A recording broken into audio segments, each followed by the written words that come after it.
So dear friends, good afternoon if you're joining us from the Eastern Standard Time Zone, and good evening if you are joining us from Israel, as the participants and speakers in today's panel do. Welcome to part 2 of our series on Israel studies after October 7th, New Perspectives on Essential Debates. My name is Csaba Nikolényi. I'm director of the Azrieli Institute of Israel Studies here in Montreal at Concordia University, where I'm also a professor at the Department of Political Science.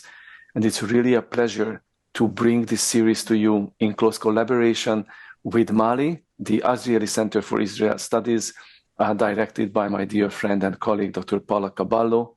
Mali is located the beautiful Zdebuker campus of Ben-Gurion University.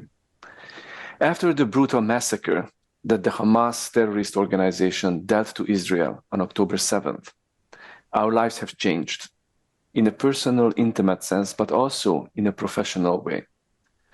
Arguments, theories that we may have believed to be true and valid about the history, the identity of the Jewish state, as well as its position in the broader Middle East, were shattered, were questioned, not only by the atrocity of the massacre, not only by the nature of the war that followed between Israel and Hamas, but also by the rapid and immediate uptick in global anti-Semitism, parading itself often, but not always, as attacks against the Zionist idea and Israel.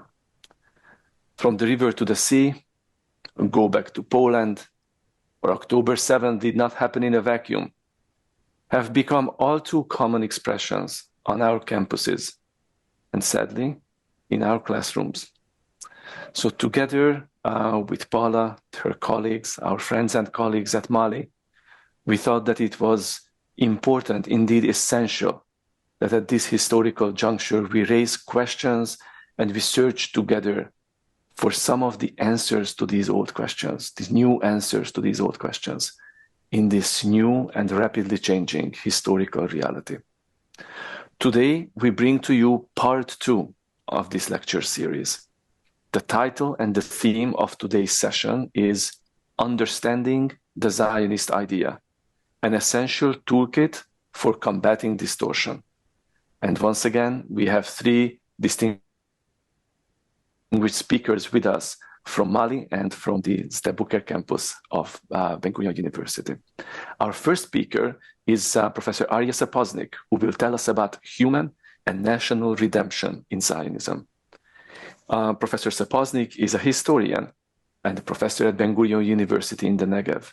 He is author of several books, including the 2008 publication, Becoming Hebrew, The Creation of a Jewish National Culture in Ottoman Palestine, published by Oxford University Press, and also Zionism's Redemptions, Images of the Past and Visions of the Future in Jewish Nationalism, published last year by Cambridge University Press. Arieh is also a former president of the Association for Israel Studies. Our second speaker is Dr. Havazelet Yahel, also from Mali, who will tell us about Zionism as an indigenous movement. Dr. Yahel is author of 24 articles, 6 chapters, a book, and many more other publications. Some of her pieces have become standard references. Just look up Google Scholar for the impressive citation record. Let me just mention her publication on land disputes between the Negev Bedouin and Israel, published in the Journal of Israel Studies, Contested Indigeneity, the development of an indigenous discourse on the Bedouin of the Negev in Israel, also published in Israel Studies, and Are the Negev Bedouin an Indigenous People? A piece that he co-published in the Middle Eastern Quarterly. Our third speaker today is Professor Ofer Shiff, who will tell us about understanding Israel-Diaspora relations through David Ben-Gurion's concept of mamlakhtiyut. Professor Shiff is a senior scholar, senior historian, also from Mali, and author of 16 books, 35 articles, 14 book chapters. And it's impossible to mention the entire list, but I do want to bring to your attention some of the books that Ofer has published, including The Downfall of Abba Hillel Silver and the Foundation of Israel, as well as American Reformed Jewish Universalism and the Holocaust. Our format is the same as it was last week. I will give about 20 minutes to each of our speakers, and they will take turns in the same order in which they were introduced. So without further ado, Arieh, if not the floor, but the screen and the microphone are now yours for the next 20 minutes. Thank you. Thank you, Csaba, and welcome everybody. I'm going to talk about what I think is a core issue in understanding Zionism, and I think, as Csaba mentioned in his introductory remarks, this is really crucial for combating some of the disinformation about Zionism that has become more or less mainstream. Bear with me for a moment as I share my screen. 1 minute here.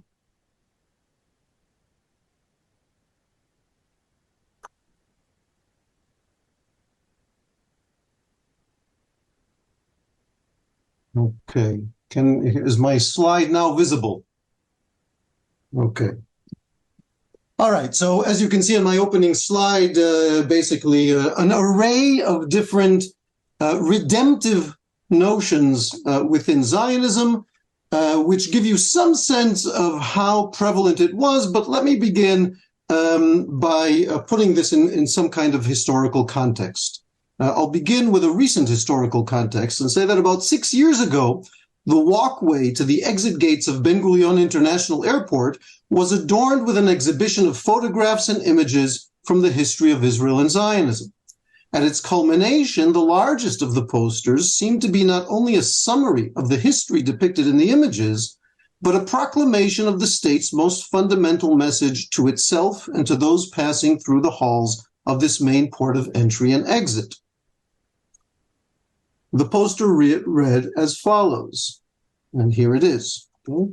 I once called Zionism an infinite ideal, it quotes Theodor Herzl, who's depicted on that poster larger than life, as it will not cease to be an ideal even after we attain our land, the land of Israel.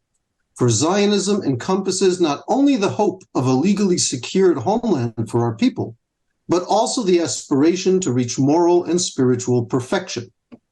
Now, this is a striking quote from the Zionist thinker perhaps most closely identified with the idea of a Jewish state as the most central goal of Zionism, rather than, say, an Achad Ha'am, a cultural Zionist who saw other goals. And Herzl was hardly alone in this. Another individual closely associated with Jewish statehood, the person for whom my university is named, David Ben-Gurion, surely the central figure in the very establishment of the state, would write a few years after he had declared the state's independence that, quote, the establishment of the state does not mean that the vision has been fulfilled.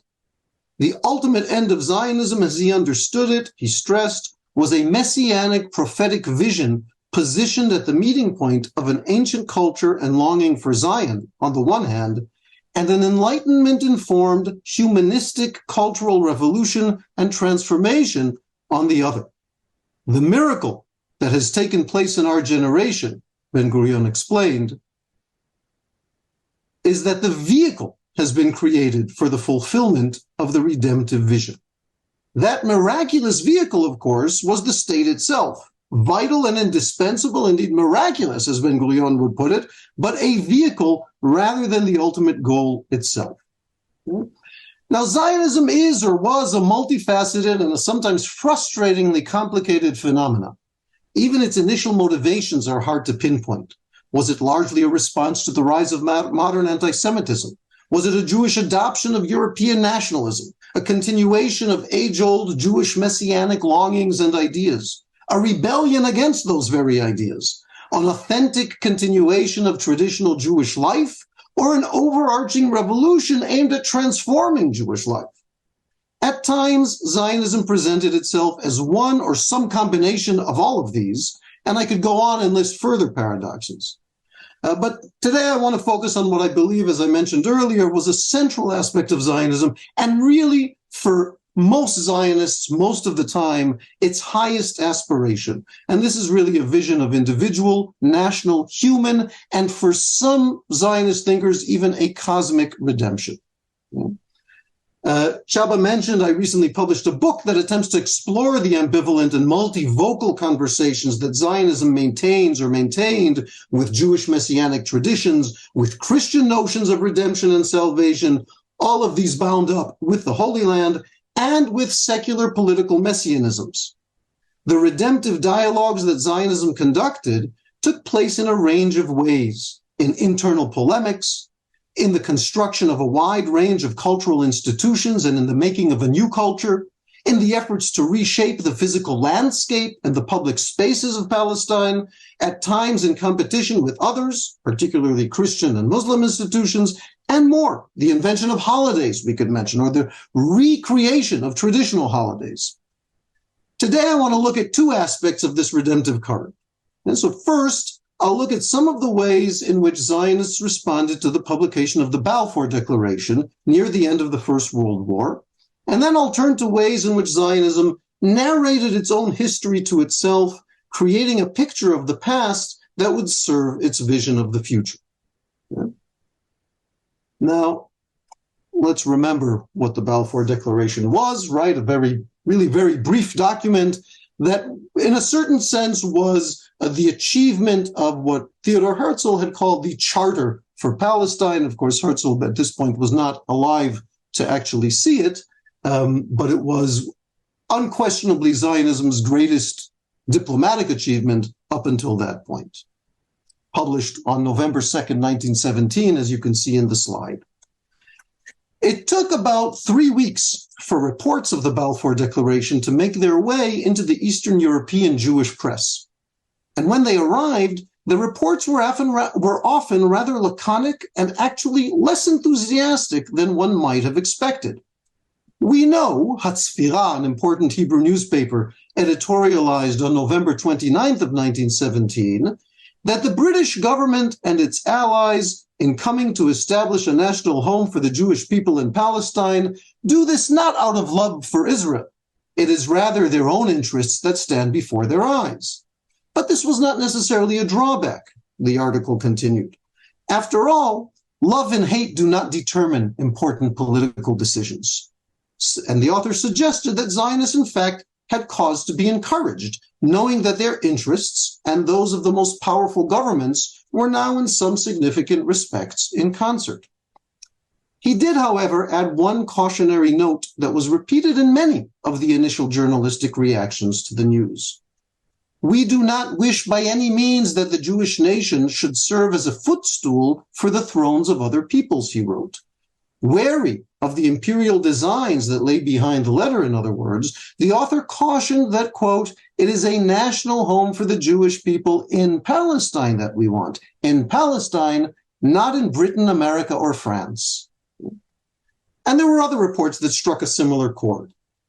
But the very same issue of Hatzfira, from which I just quoted, carried another response that struck a very different chord. And here I'm going to quote at some length, so bear with me. Verses of prophecy are arising before our very eyes, wrote Yosef Heftman, who was an important Hebrew journalist at the time. Not the drudgery, I continue the quote, not the drudgery of diplomatic give and take it's not that is important here. Not the letter of some minister or other or the agreement of some governor. If we liberate ourselves briefly from the bondage of the present moment, from the age and its circumstances, it is the fluttering of the wings of the majestic past that we hear. Today's chatterings are silenced, and the cacophony of daily life fades away. Then we seem to find ourselves in some empty space outside of the political world. And in that space is the voice of God, the voices of generations past and future, the sound of creation. From the past, from the distance of millennia, arise the ancient words, now carried to new expanses. Behold, O my people, I will open your graves and cause you to come out of your tombs.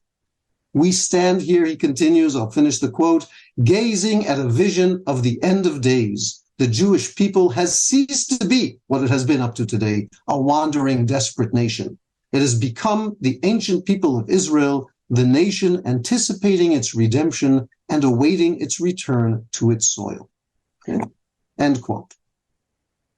Messianic expectations of various stripes were not a rarity in the general turmoil of the Great War, the war that would, among other things, supposedly end all war, right? Coming at the end of a century of more of religious competition over the geopolitical and sacred spoils of the Ottoman-held Holy Land, the war in Palestine and in the region aroused a particular set of apocalyptic and messianic associations. In the Jewish world, the Zionist call for a Jewish return to the land of Israel had been marked since its earliest days by a tension between two tendencies. On the one hand, a pragmatic, this-worldly notion that Jews were simply in need of a territorial base or refuge, associated with the school of thought established by Herzl, for example. And on the other hand, the obvious and at times explicit overtones of the traditional liturgical anticipation of a messianic age in which the Jews will be returned to their land.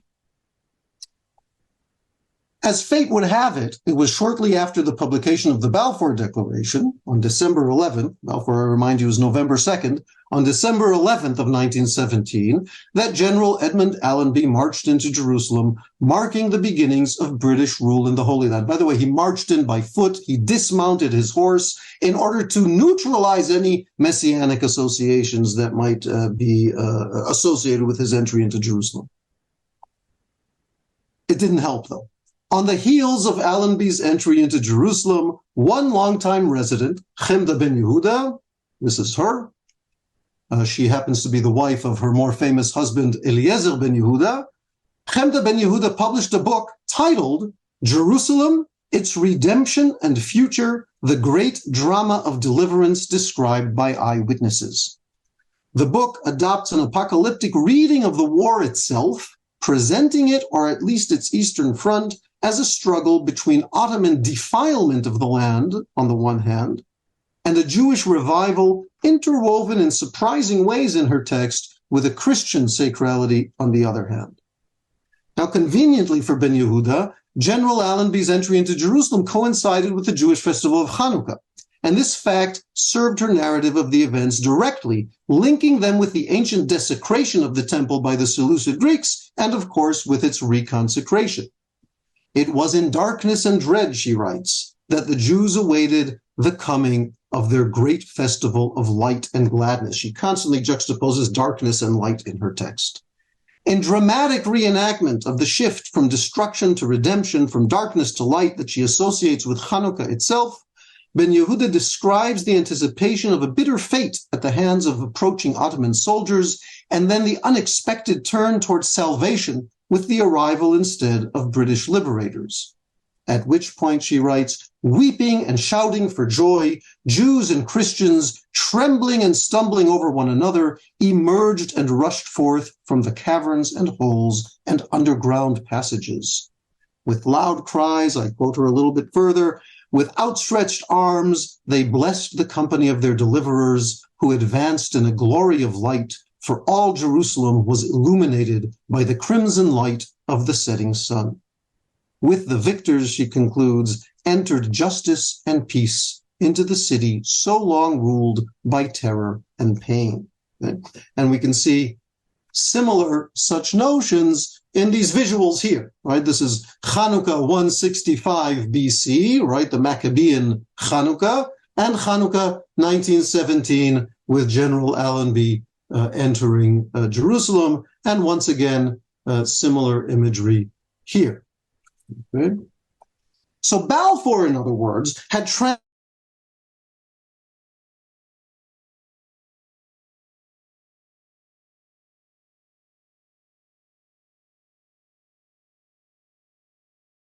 But the British-Zionist relationship, we know, was not always the smoothest of marriages, and initial cracks would become apparent not long after the brief post-Balfour honeymoon.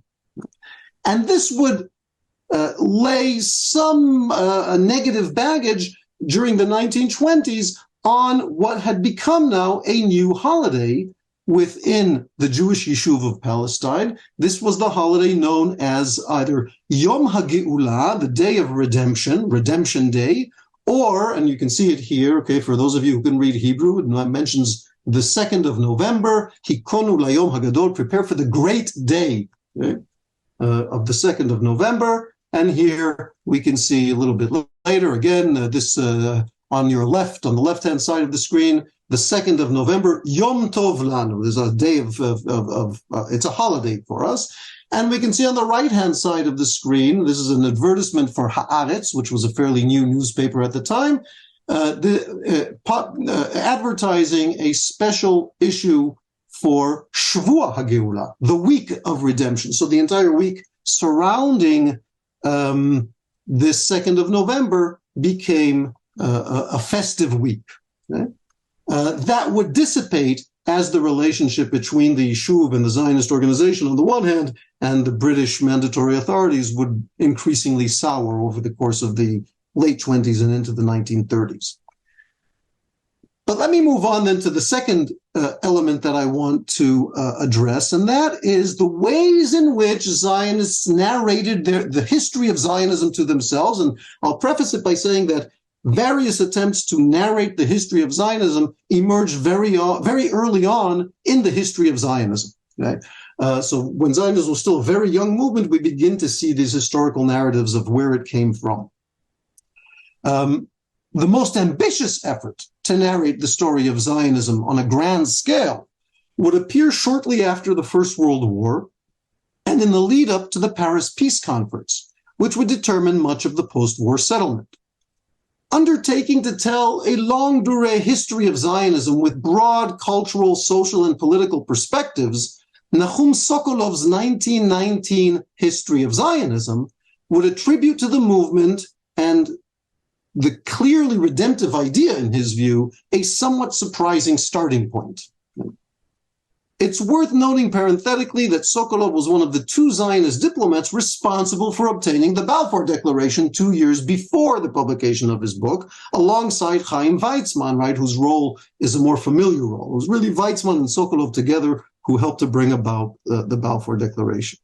Sokolov's history, his book, then, is not only a fascinating historiographical take on the origins and essence of Zionism, but in fact, it's also an act of diplomacy as he prepared for what he was sure was going to be a fateful conference in Paris. Now, Zionism to Sokolov is not only the fulfillment of millennia-old biblical promises, as he would have it, but points toward a full return from physical and spiritual exile for Jews and non-Jews alike. Sokolov's redemption lays significant stress on the liberation of the individual and of the nation and of humanity writ large. Coming close to an almost existentialist understanding of these entities and indeed of the nature of redemption itself, Sokolov casts the redemption that is an integral part of modernity and Zionism's particular intervention in it as a rediscovery of a lost authentic self, both individual and collective. Just as the national and the individual feed one another in Sokolov's depiction, in the process aiding in each other's redemptive prospects, so too does each nation contribute in this way to the community of nations. Looking ahead to the Paris Peace Conference, Sokolov advocated a theologized and manifestly redemptive view of the Jewish return that was now, he hoped, being facilitated by the great powers. And he also described the kind of sovereignty that he envisioned for the state that would come to be. The Jewish nation, he wrote, sees in the kind of regime established by Moses, the biblical Moses, an ideal for its future state. This was a regime, he explained, in which no human, including the monarch, held true power over any other, since the true sovereign was God alone. For Jews, he wrote, this was an ideal state, and they looked forward to a future in which this idea will be accepted by the whole world, when God will be the king. But this will take place only after the establishment of this divine order in Palestine. These are Sokolov's words, of course. Now, it would be wrong to read Sokolov as aiming at a theocratic regime in the sense that his words are likely to evoke in most contemporary readers. Sokolov's concept of theocracy, and he does use that word, is more resonant with Martin Buber's notion of the kingship of God, an almost anarchist position that holds that God alone is ruler and rejects any notion of substantive human reign. Extending his human focus further and coming close to an almost existentialist understanding of politics and of the nature of redemption, Sokolov casts redemption in the modern world, and the Zionist version in particular, as a rediscovery of a lost, authentic self, both individual and collective. Even Herzl's political Zionism, he suggests, had its root motivations and goals that ran far deeper than mere politics and the establishment of a state. Political Zionism, he explains, quote, does not mean politics for politics' sake, nor does it mean state building as an end in itself. Its true goal, rather, is, quote, to procure for Jewish individuality the possibility of regaining harmony with itself and of reaching its highest possible perfection. As his narrative approaches his own times, Sokolov points to a hope that from within the ruins and destruction wreaked by the Great War, redemption may yet emerge for the Jews and for all of humanity.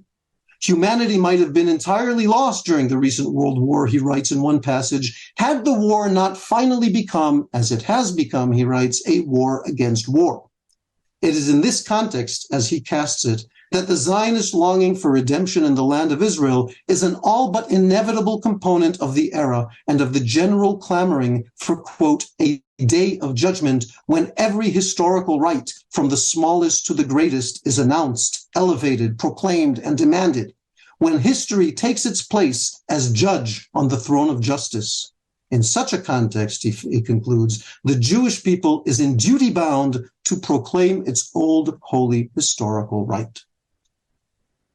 Now, let me try and bring this together in concluding remarks and say the following. Writing in the 1960s, Israeli political philosopher Yaakov Talmon cautioned against the dangers of political messianism.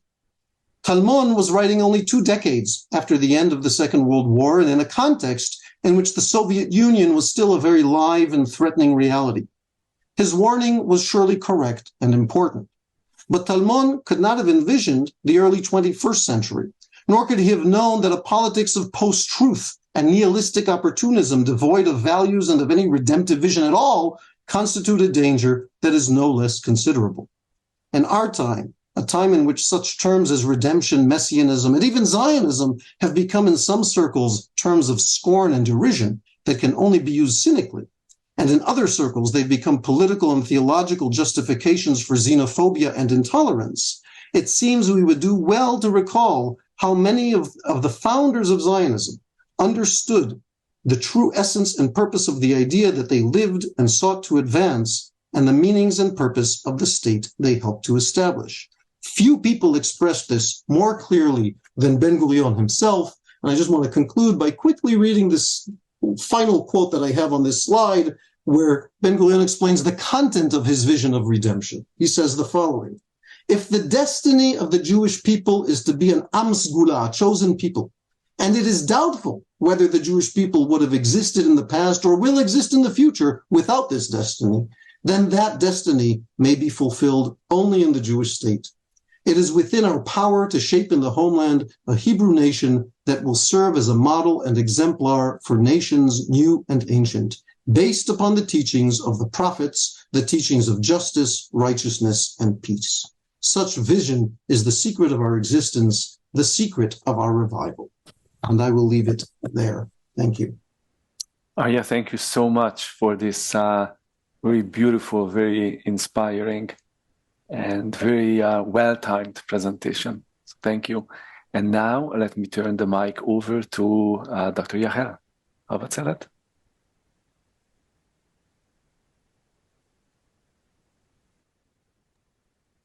Hi.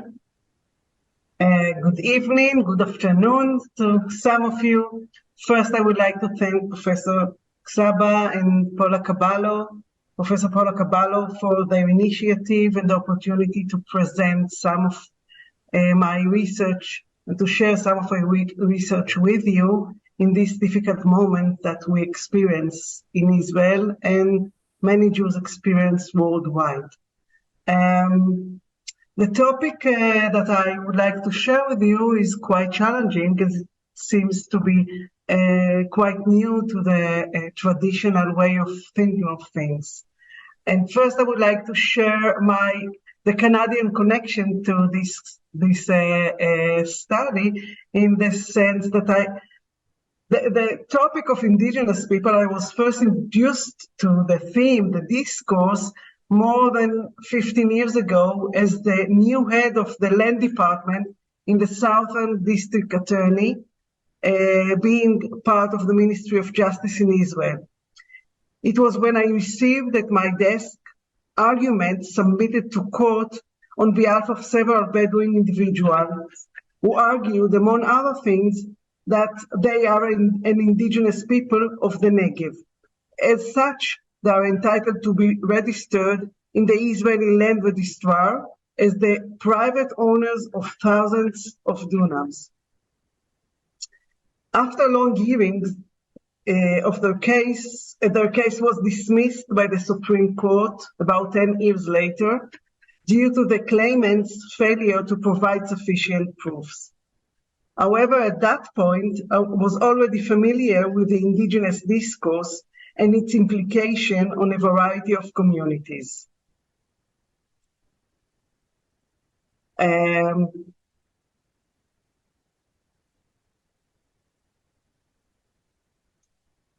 In 2017, Professor David Danto, who read my papers, invited me to participate in a Canadian research group focused on indigenous resilience.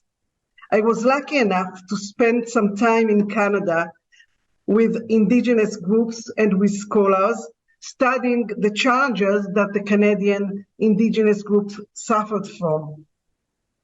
The outcome of that group was published last year in a collection. You can see in the slides part of the group,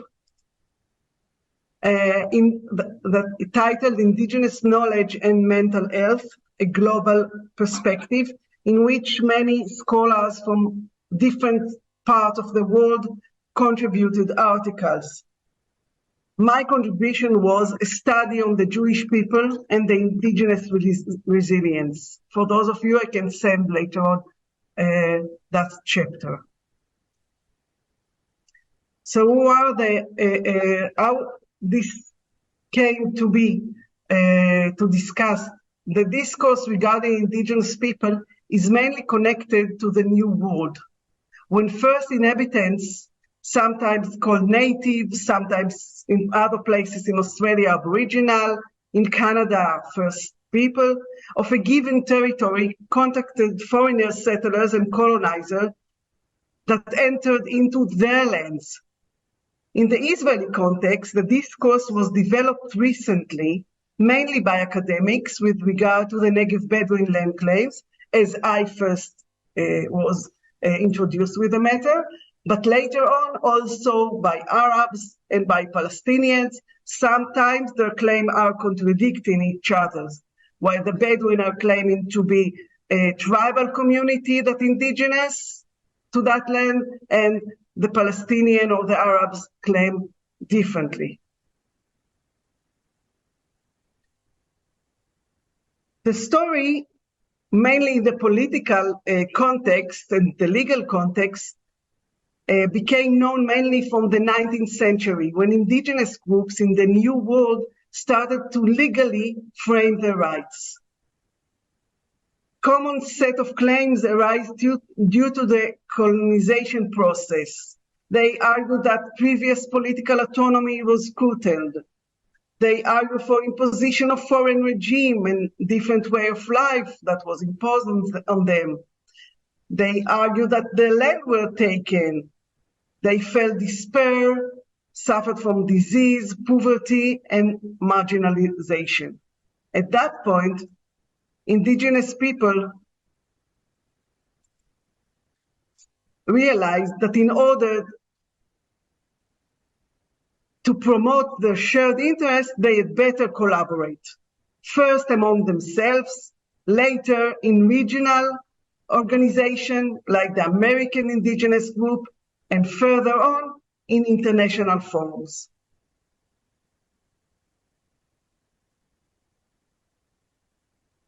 First and foremost, the most important issues that discussed within the indigenous discourse is the land. Indigenous people need their land to preserve their tradition. As they say, without land, they cannot exist, physically and spiritually. Martinez Cobo, in his report in 1982, quoted that their land, the indigenous land, is not a commodity which can be acquired, but material element to be enjoyed freely. Indigenous people began to claim rights, first from the countries in which they lived, and gradually, it was first at the United States, Canada, they started to gain rights. Later on, other countries like Australia and New Zealand, these are the states where they were able to gain as the highest portion of rights. However, once they were united, they came to the United Nations and started to argue for a collective rights as group. The first document in the United Nations that mentioned indigenous is of the International Labour Organization from 1957 within the Convention on Indigenous and Tribal Population. However, this convention discussed the rights of labor against children as workers, and less about the political rights. In 1971, the Economical and Social Council launched a research on the subject of indigenous. From that on, it was first appointed Martinez Cobo as special rapporteur. He submitted his report. They created a working group. They nominated in 1985 Erika Diaz to promote a declaration on the rights of indigenous people. They declared 1993 International Year of the Indigenous People.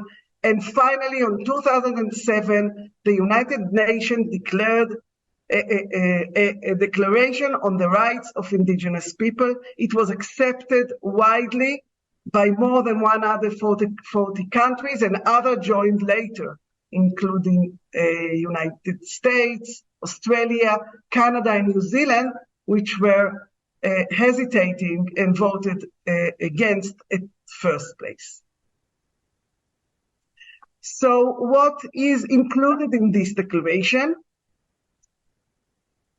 Important things are the right of self-determination and self-rule, the right to have separate language, education, protect, preserve, and maintain culture and tradition, freedom to choose their occupation, the right to improve their economical and social condition, including education, employment, housing, sanitation, health, and social security. They also entitled to have collective rights over their traditional lands and natural resources. All these rights are on top of their individual rights. But here I raise the question of who is indigenous. And this was highly debated. Who is in and who is out? And the answer is that there is no answer. The UN Declaration on the Rights of Indigenous People did not include a definition because it was not able to reach an agreeable definition to who is indigenous.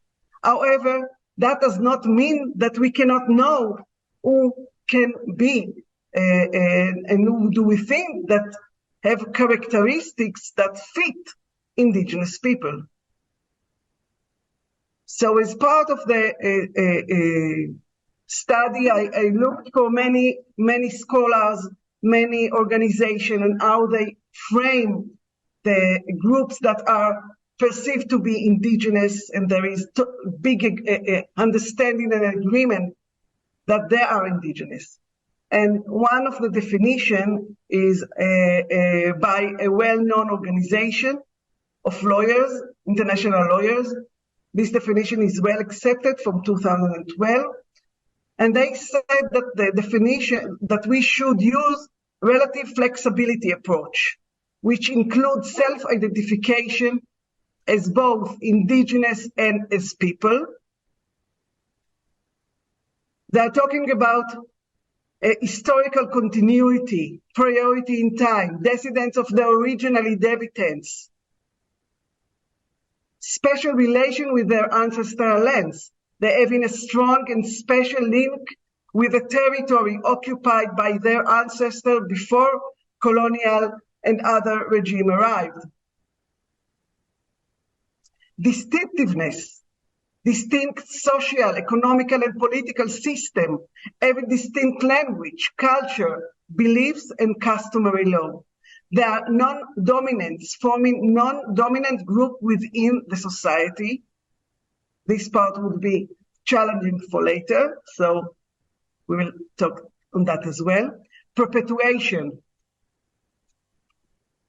preservance to maintain and produce their ancestral environment, social and legal system, and culture as a distinct people. This is their aim, their goal. While Wisner noted that essential criteria, they don't have to fit everything, but essential are self-identification, people's social relationship with their ancestral lands, priority in time, being descendants of the original inhabitants. If you have that, so he argued, you can be perceive yourself as indigenous group. So how is that connected to us? Us meaning the Jewish people and the Zionist movement. Not much has been written on the Jewish people and the Zionism within the context of indigeneity discourse. You heard before Professor Saposnik, there are a lot of discussion about the Jewish people, how do they frame, but this specific angle was not discussed yet. So when I put the characteristic in a table, you can see side by side the parameters. Well, Jews saw themselves as people and regarded as such by others. In the 20th century, they were formally recognized as a nation. I will mention that in a moment. There is an historical continuity, priority in time. If they are not the first, they perceive themselves as the earliest that survived for thousands of years in Eretz Israel, the land of Israel. They have strong spiritual connection to Eretz Israel, their ancestral land, their homeland, the promised land. Regarding the land topic, Eretz Israel had played a vital role in Jewish people's life. You heard Saposnik before, I don't have to elaborate much on that. There is in the Bible, the covenant between Abraham and God. There is the need to return to the ancestral land. It's part of the prayer, the constant prayer. Next year in Jerusalem, the notion of the end of Yom Kippur, in other ceremonies, synagogues, Passover, it's all the time returning to Zion, next year in Zion. And the Hebrew calendar is based on the seasons of Eretz Israel, and there is so much more to that. Other parameters that I mentioned before, distinctiveness, distinct group of people with unique culture, tradition, language, and institution. For the most time, there were non-dominants beside First and Second Temple, and since 1948. when the State of Israel was established.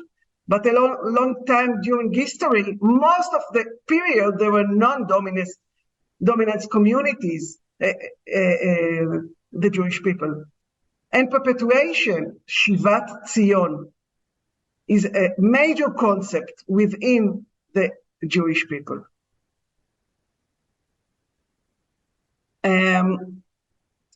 Regarding institution, only a few words. The establishment of institution is basic from the time of the system of Moses or the Great Sanhedrin, the self-help institution. The community is in charge for itself. And this is initially the structure in which the Zionist movement was based on. The Zionist movement was based on the structure that was available in the diaspora. The Jewish organization that lived in each country were the base on which, on top of it, it developed.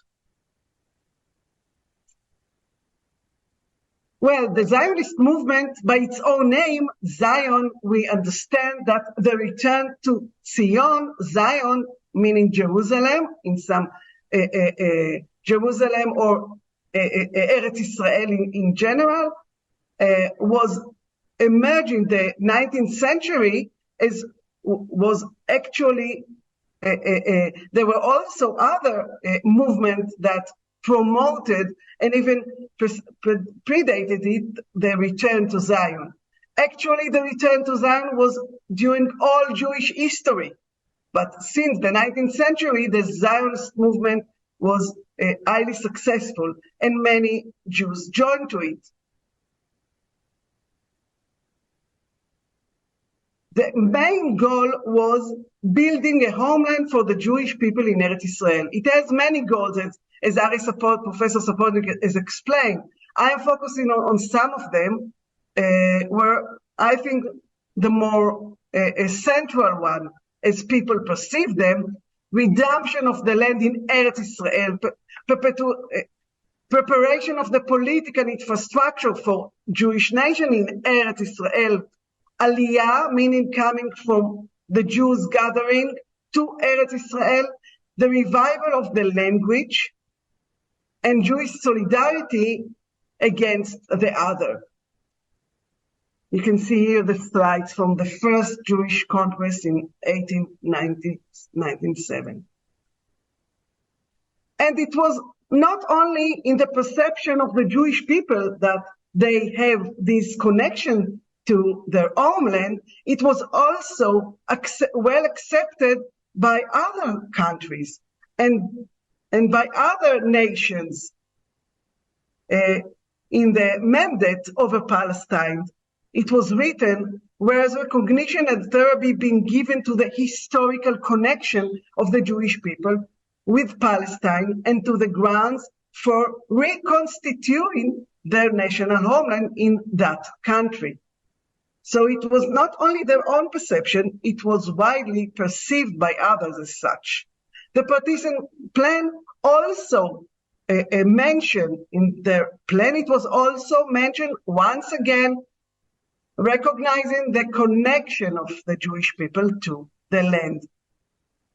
And finally, in 1948, the State of Israel was established, and in its declaration of independence, the terminology, which widely perceived as the highest acceptance view of the Jews regarding their tradition and regarding themselves.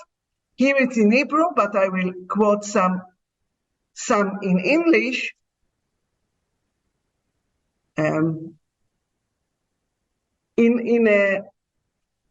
Sorry, I cannot see it because of my screen.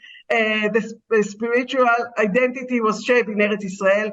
Here, they first attained to statehood, created cultural value of nation and universal significance.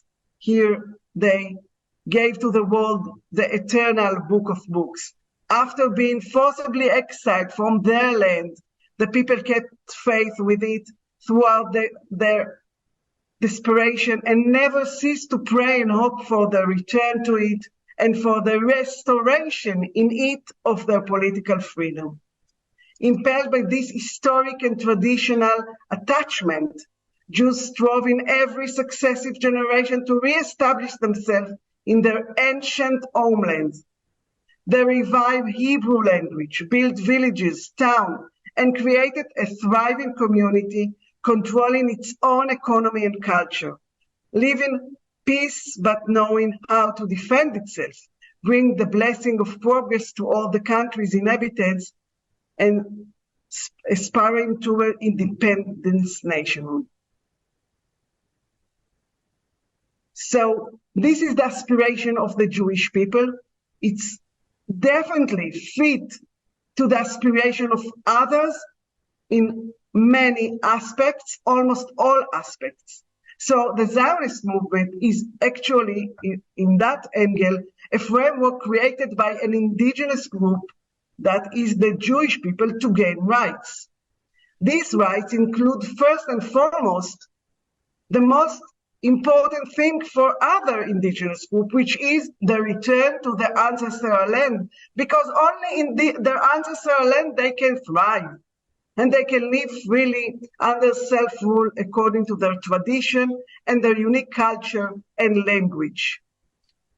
And finally, what is usually stated against the Israel and Zionist movement is the fact that they were able to be now the dominant community over the land. But the success of the Zionist movement to become the majority in that land and really to fulfill the indigenous desire to be independent cannot overshadow their initial recognition as indigenous group just because of their success.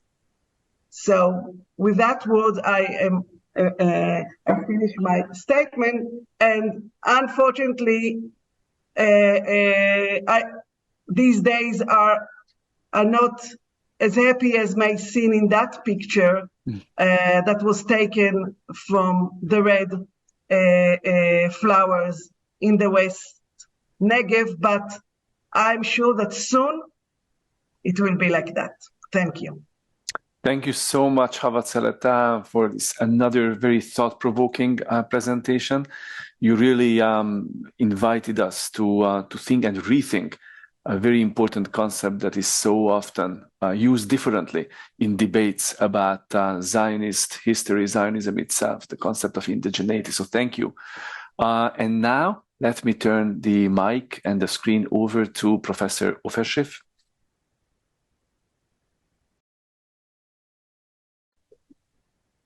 Ofer, you're muted. Oh. Okay.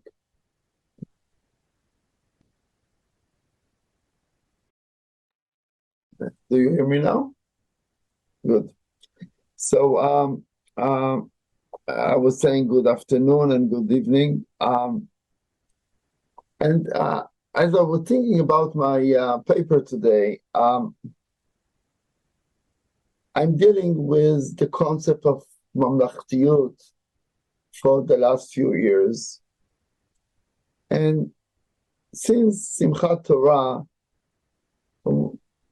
we are all in this atmosphere. It's really some challenging day that we all confront.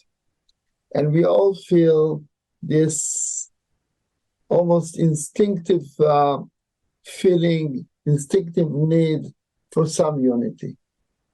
And I want to use my 20 minutes to see to what extent the question that I, as a researcher, ask about mamlakhtiyut, to what extent these questions can help us ponder about our needs for unity that we all feel today. So on the face of it, this is most simple. What is mamlakhtiyut? In today's discourse, in today's popular discourse, at least within Israel, we refer to mamlakhtiyut as a call for unity, just that. One that strives for the common good and transcends all sectorial interest, to the point that unity in itself becomes the ultimate goal, and all disagreements and disputes, regardless of their nature, are described in negative terms, a danger to the desire mamlakhtiyut unity. According to repeated surveys taken in Israel since the beginning of the war, this notion of mamlakhtiyut unity that transcend the various controversies and sectorial interests is most popular in the Israeli popular discourse.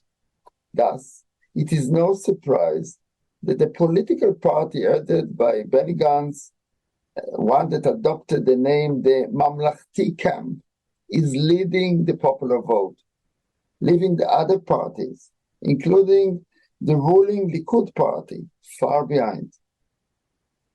The same desire for unity that transcends and perhaps delegitimizes all controversies seem to gain popularity also within North American juries. The big support for Israel rally in Washington, D.C. is only one example of this desire for unity that ignores all controversies, at least in times of war. Paradoxically, Ben-Gurion, who is considered as the founding father of mamlakhtiyut, or at least as the one who gave this term its special Israeli favor, he was a person that was far from someone who can be described as calling for unity for the sake of unity.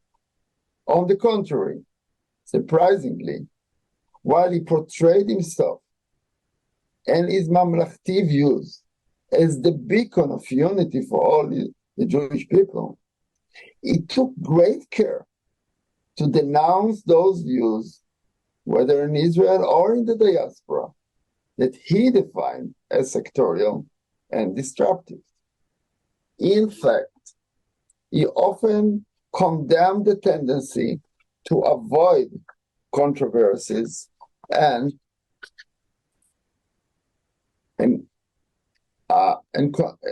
to avoid condemnations of the sectorial views, describing it as a thin layer of plaster that will not hold in the long run. For him, for Ben-Gurion, a mamlakhti stand meant, first of all, the taking of responsibility for your own action. He believed that one cannot take responsibility without first defining what in his eyes is mamlakhti and what is sectorial. Before talking about Ben-Gurion's definition of mamlakhti vis-a-vis sectorial, let's ponder for one moment about the questions that we must pose when talking about these two concepts. Mamlakhti is defined as an action for the common or the public good, one that transcends those sectorial views that only seek to protect their narrow sectorial interests. The first question then that we must pose in this regard, so who is the public from the public good? Which groups are included in this definition of public? And which are excluded? And are all of these groups considered equal participants? In the case of Israel mamlakhtiyut, one should ask about the status of such groups as the Israeli Arabs or diaspora Jews. To what extent each of them are considered full and equal participants of the public. Ben-Gurion felt it was his duty to ask and to answer these questions, and not to cover up the deep differences and controversies between opposing definition of who is the public. Sorry.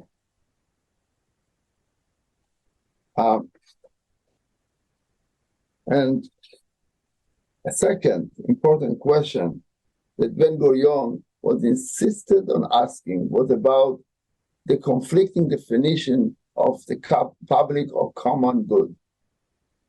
It is clear that different groups will have different notion of the overriding mamlakhti interest that transcends all sectorial interests and represents the common good.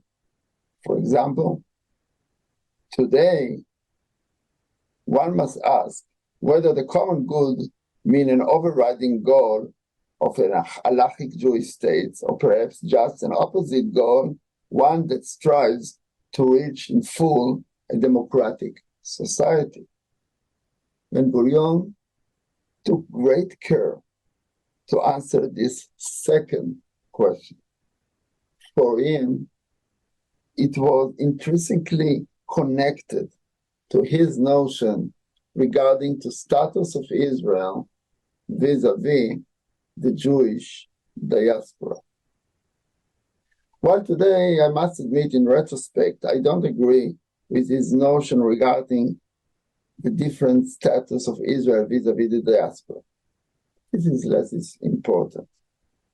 The bottom line that I do believe that his bottom line is still most relevant for our current discussion regarding the meaning and value of unity in war and mamlakti stand in general.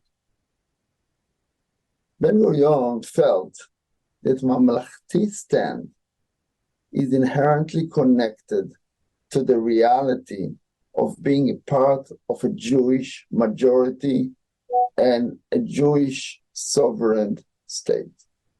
He believed that it should be understood as the opposite of a minority stand, one that can only marginally influence the decision of the non-Jewish majority, and therefore cannot take responsibility for its action and decision, whether successful or not. The key word then for Ben-Gurion was responsibility. A mamlakti stand meant the ability and the duty to take responsibility for your own action and decision as a Jewish majority society.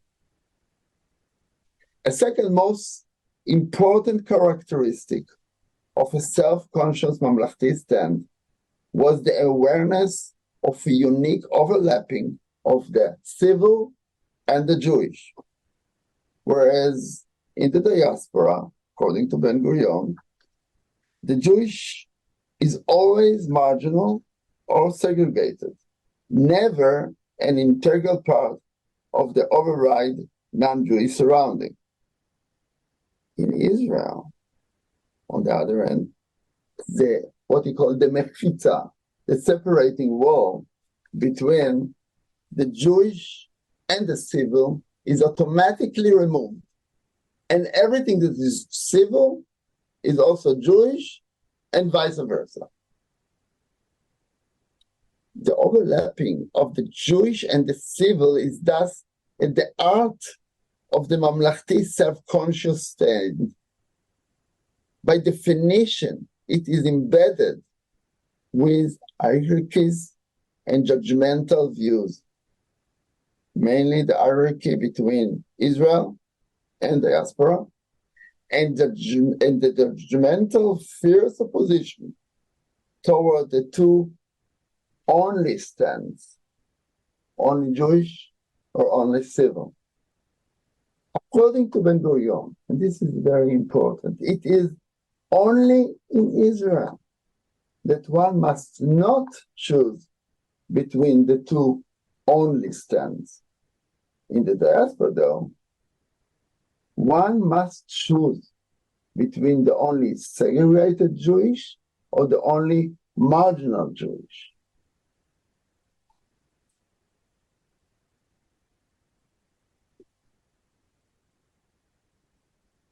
Ben-Gurion believed that the differences between mamlakhtiyut Jewish Israeli stand and the diaspora stand, as well as the mamlakhtiyut opposition to the only stand, should be emphasized and not ignored. In his view, it was his duty as a Jewish leader to emphasize these differences. He believed that only by being aware of these differences, one can become a self-conscious mamlakhtiyut Jewish citizen. As I say, while I don't agree with Ben-Gurion's view of the diaspora as representing a minority reality that always forces Jews to choose either marginality or segregation, I think that Ben-Gurion's opposition to the only Jewish and the only civil is still most relevant for both Israeli and diaspora Jews who seek unity in these challenging days. The Ben-Gurion mamlakhtiyut stand must be in opposition to both only views. It's part, I'm saying now, I'm presenting Ben-Gurion's view. So Ben-Gurion feels that the mamlakhtiyut stand must be in opposition to the only views. As part of the democratic discourse, he thinks, the mamlakhtiyut stand should tolerate the only views, but it must oppose these views, and certainly it should never legitimize them. A full mamlakhtiyut, self-conscious stand must entail an opposition to the only stands, because by definition, the only stands cannot tolerate rival views. In his mind, only a mamlakhtiyut view, and never an only view, can remain committed to both the particular and the universal. Accordingly, in Ben-Gurion's eyes, a mamlakhtiyut view that gives up the fight against the two only views neglects its mamlakhtiyut responsibility to the point that it is preaching a false unity discourse, one that would not stand the storms that still await us, both here in Israel and in the diaspora. Thank you. Ofer, thank you so much. And indeed, many, many thanks to all of our presenters for sharing with us these very important and timely reflections. We have a number of questions and comments coming into the chat, and we have more or less about 15 minutes until about 2:30 our time, which will be already very, very late for our friends in Israel, but I do hope that you can still bear with us for another 20 minutes. So let me just read the questions as they have come in. And we have one addressed to Havazelet, one to Arieh, and I think a general one. So let me start with the question that is addressed to Havazelet. The question is from Paula.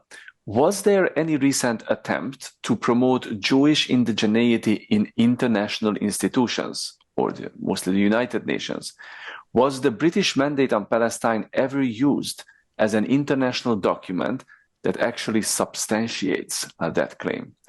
And we have a question to Arieh from Shoshana Bari, and the question is as follows. The real charter was the mandate paper, July 1922. Why do you think it did not find its right place in Israel studies? And a more general question that's not addressed to anyone in particular. So, Ofer, you can take it, or maybe any one of the three speakers can. And that's raised by Davida Charney.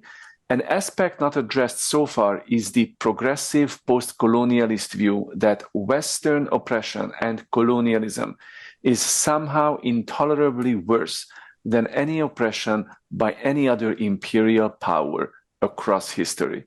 Can any one of you help address that? So let's start maybe Havazelet, if you are so inclined. Thank you. Yeah. Yes, thank you so much for the question. The first question was whether there attempt to promote the Jewish claim for indigeneity. The official statement of Israel that it did not vote in the when there was a vote regarding declaration of indigenous people, Israel did not take part in that vote. And actually, it kind of set aside the topic, claiming that it does not discuss indigenous in the context of Israel. There were arguments in the Knesset and others that once the topic is introduced, mainly by Arabs and Bedouin in the forums of indigenous people, there should be a formal statement regarding the correlation between the Jewish people and formal, I mean, from the state of Israel. But as far as I know, Israel did not take part. However, if there is a Jewish community, and they probably, I think that there is going to be an attempt of Jewish members to state and to submit an application to be considered as indigenous people, because as I mentioned, this is open, the question of who is indigenous and who is not. The declaration does not provide a statement, and maybe there are already some people, individual submitted, or Jewish community somewhere submitted that kind of claim, but I don't know that there was any great discussion over that. Regarding the second question of the mandate, the indigenous discourse as a political movement or idea was promoted mainly in the late 20th century and mainly in the 20th century. When in the beginning of the 20th century, it was local issues mainly in the United States, in Canada, but it did not enter, in the political sense, it did not enter other places. The position of Great Britain is that it does not have any indigenous within its border anyhow. So in the context of the mandate, I am not aware, and probably I'm not familiar with any document in the political sense. Maybe someone wrote native or the term itself, but not in the political meaning of that. Thank you very much, Havazelet. Arieh, would you like to pick up a question? Yeah. The question was about... Yeah. So, first of all, Shoshi, always good to see Shoshi, and always good to have Shoshi's challenging questions. I don't know that I can give you a full answer to why it hasn't received its right place in Israel studies, but let me say a few things. First of all, I'm not 100% sure that I accept your premise, Shoshi, that in fact the 1922 writ of mandate is the actual charter. What makes it a charter is the fact that it incorporates into it the Balfour Declaration as part of the League of Nations commitment to and its granting of the mandate to Britain. It incorporates the Balfour Declaration, thus making Balfour a piece of international law. And so I think that in a certain sense, Balfour still, in many senses, takes precedence in its status as charter, but there's no doubt that the 1922 writ of mandate is, of course, very important in helping to establish the national home. I would say the other answer I would give, and this is speculative, I don't know that this is necessarily the case, but remember that it was immediately preceded by what's known as the Churchill White Paper in June of that year. And the Churchill White Paper was seen as not a terribly positive, in fact, it's the first, I describe the relationship between Zionism and the British to my students as a troubled marriage, right? Balfour is the wedding and the honeymoon phase that begins after that. But the first cracks in that marriage emerge at least as early as 1920 and 1921 with the first outbreaks of violence and riots by Arabs against Jews, and the first clear indications of some amount of British regret about Balfour. And that is manifested, among other things, in the Churchill White Paper of 1922, right, which does at least two things that Zionists were not terribly happy about, right? One is to establish Transjordan as a separate entity, right, no longer a part of the Palestine Mandate. And the second is to establish what was known as the principle of economic absorptive capacity, right? In other words, that Palestine would only accept such number of Jewish immigrants as it could economically absorb. And as Zionists suspected, and in fact proved to be the case over the course of the 20s, 30s, and 40s, well, less the 40s, because by that point we have the MacDonald White Paper. But over the course of the 20s and the 30s, it became a means for the British to limit Jewish immigration, and the cause of a great deal of friction between the Zionist leadership and the British. As a footnote, and I'll finish my answer with this, in fact, it turned out that the Zionist claims that Jewish immigration, larger numbers of Jewish immigrants, would actually increase Palestine's economic absorptive capacity, actually proved to be the case. Right? With Jewish immigration, the economy grew, but the British were often not terribly interested in the facts of the matter.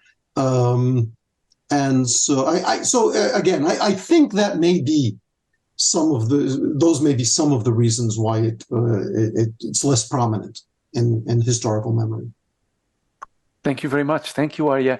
Ofer, there is also a specific question addressed to you. So let me just share that. And if you want to take that question rather than the general one, then it's entirely up to you. The specific question to you is also from Shoshi.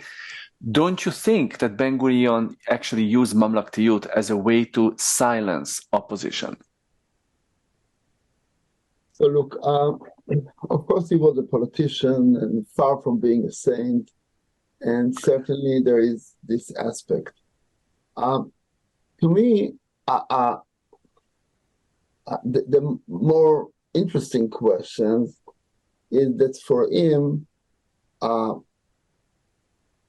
emphasizing controversies, the most prominent one is between how he defined Zionism and what he thought that was definition of Zionism by North American Zionists, diaspora Zionists.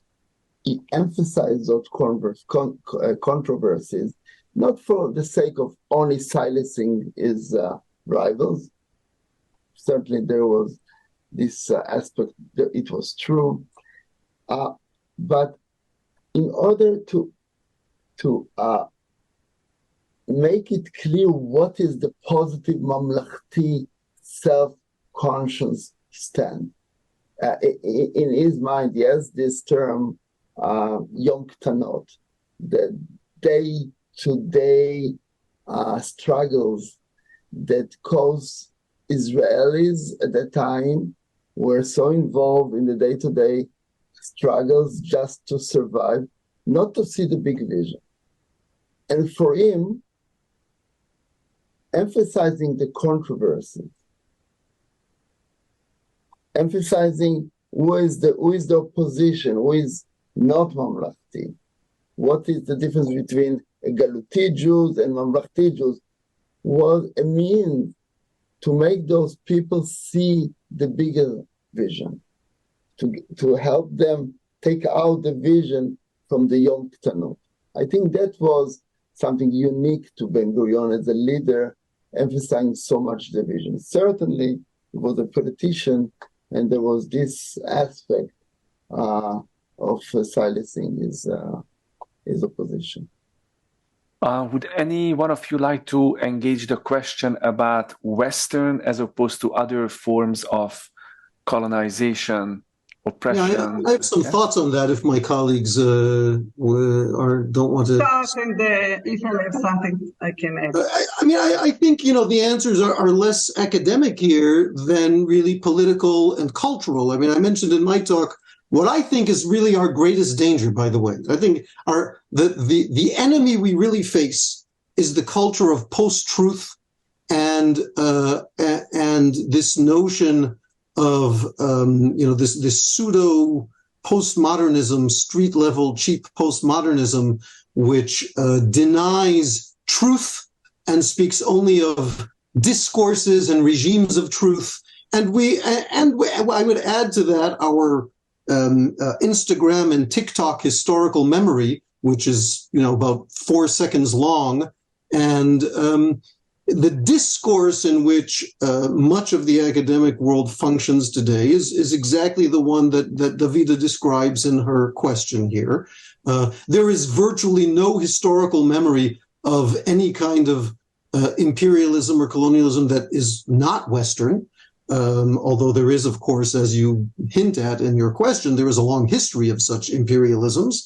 But nobody remembers that. It's not even interesting. You are labeled a reactionary because you are moving outside of the field of discourse, of appropriate discourse, if you even mention such histories. And so we are so trapped in these post-truth legitimizing discourses, right? In other words, what we're allowed to say, what we're not allowed to say, the truth is these other historical episodes, not to mention complexities and nuance, are simply uninteresting to much of the discourse that takes place, I think. Thank you. I can add only one comment on that. I think that there is also connection to the level that we put, how high, how do we applaud to the question of freedom of speech.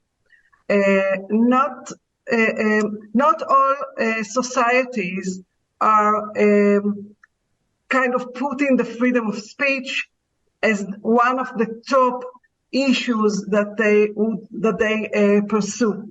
And many societies do not, for themselves, do not look at that issue as so high as I think that the Western does. So if you do not think that the freedom of speech is so important regarding your own society, then there is nothing to discuss about your own society. You do not criticize your own society because you don't think that this is something which your society should do.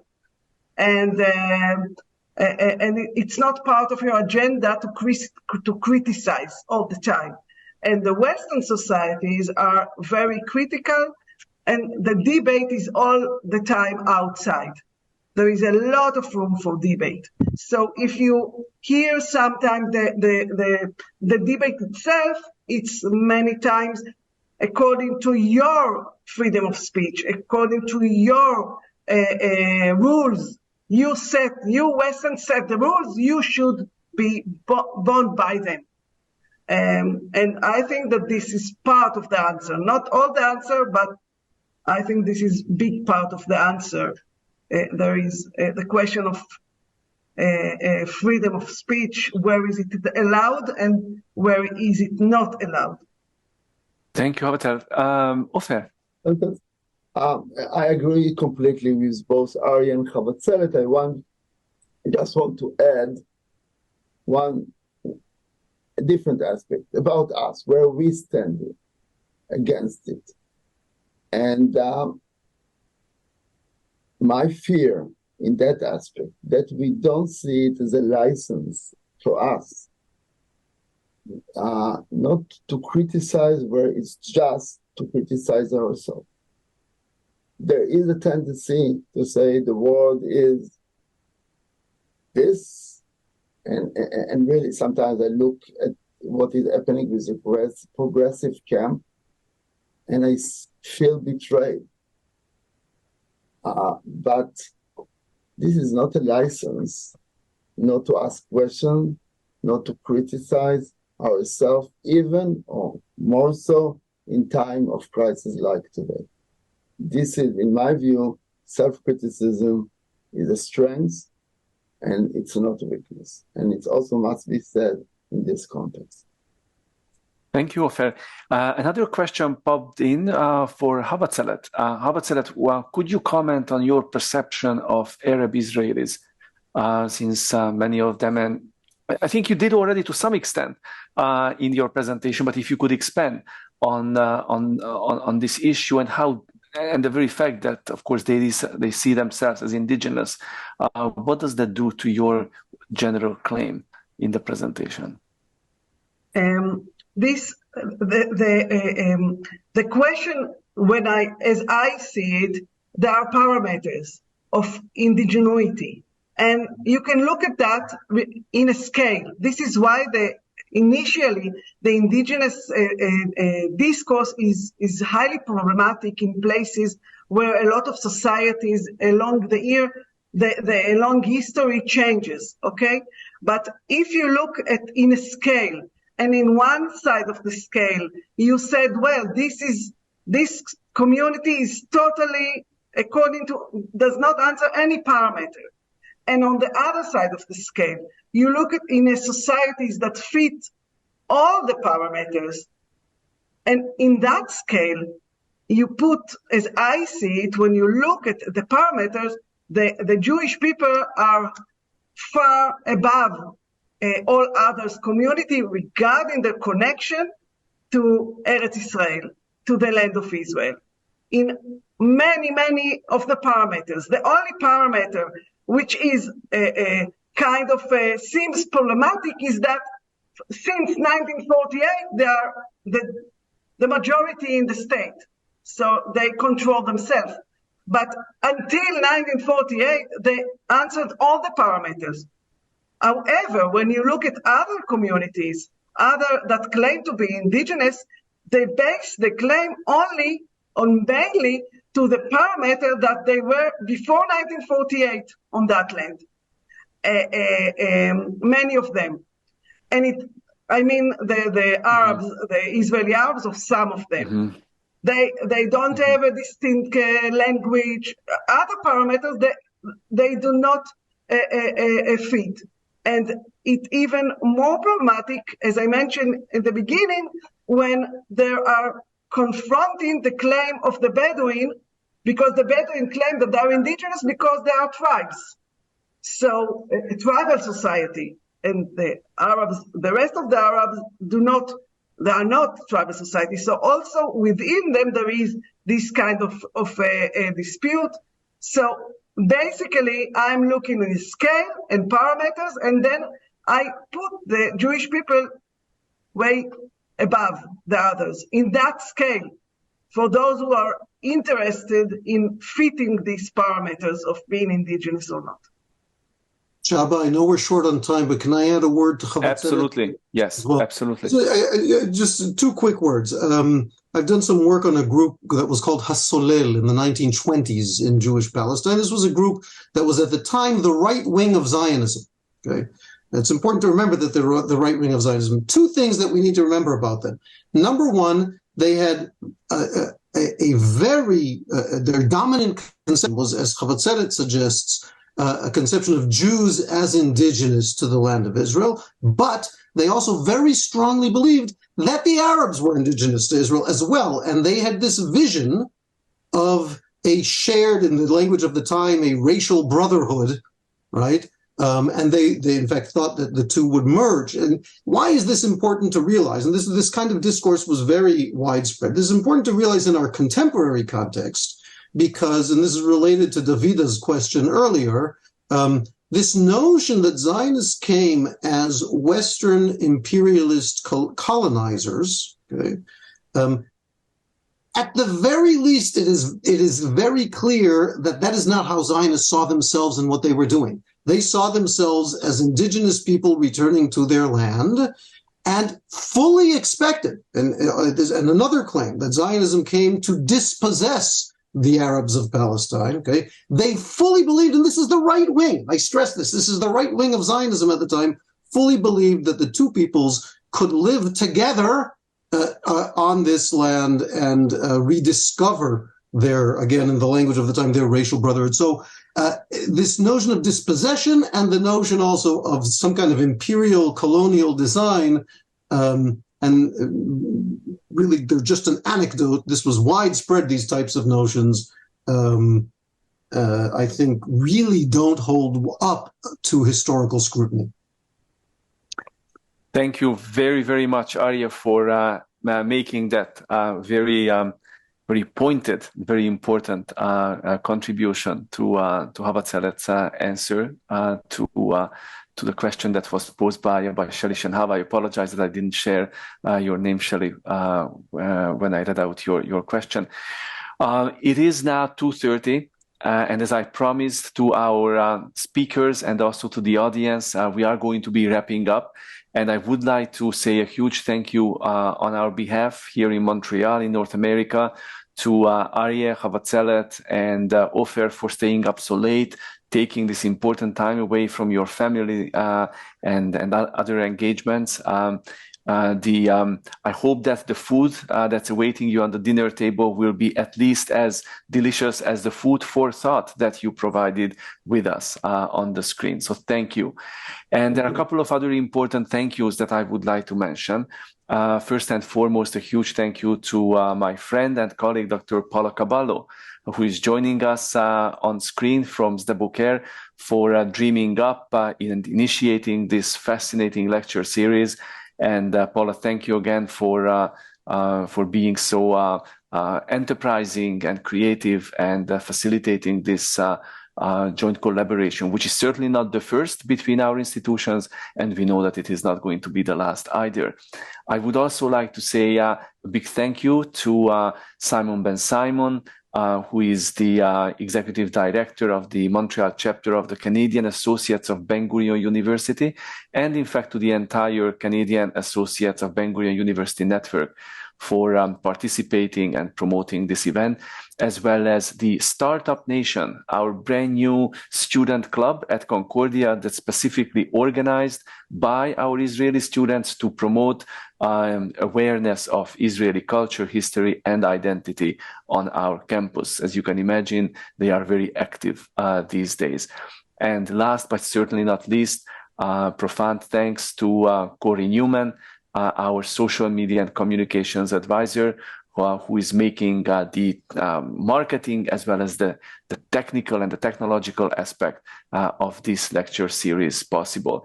And Corey is always there to make sure that the memory of this lecture series is going to be more than the 4 seconds on TikTok or Instagram. We are recording these lectures in order to make sure that anyone who did not have time to join us today will be able to watch and partake and engage with us that way. Please join us next week, 1 week from now, for part 3 in the lecture series. We look forward to welcoming you back. And once again, to our speakers, a huge thank you for sharing your wisdom with us. Laila Tov. Bye-bye. Thank you.